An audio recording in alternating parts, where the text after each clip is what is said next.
So yeah, we had two little boys that played baseball together, so they had that relationship outside of school.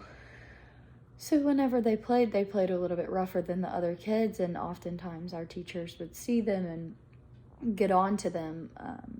And sometimes their behaviors it wasn't rowdy in a way that was unsafe. It was just a little bit more aggressive than, you know, how some of the other kids typically play together if they just know each other at school and they only have that kind of relationship.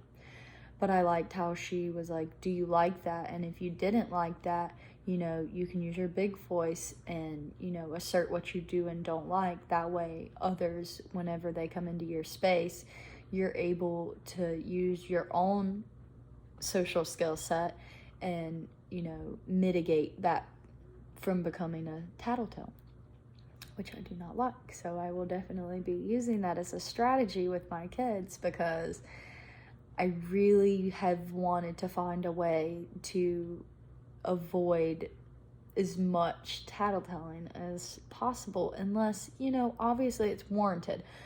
Some behaviors, like Jesse's standing in a chair, well, Jesse's gonna fall. So I do, you know what I'm saying? Like, there's 20, 25 kids in a classroom, so if they notice that one of their friends is doing something that's unsafe and it draws my attention, I can get to that situation. Now, eyes are, you know, should always be on all the students at all times, but, you know, you could have your back turned getting a book for a student and something happened. So I just like the fact that she kind of gave a way for them to figure out their own problems, and using the time machine was also another really good way to do that. But I like how she just has us kind of shifting our mindset and manifesting basically what our wants are instead of what we don't want. Because when you focus on what you don't want, you just get more and more of it, especially with students that, you know, have issues with ADHD. You know, you say, I need you to stop humming.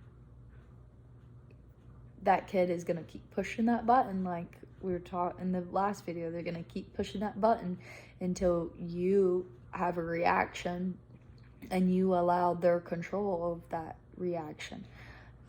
So I really liked the video on assertiveness, and I will see you in the next one.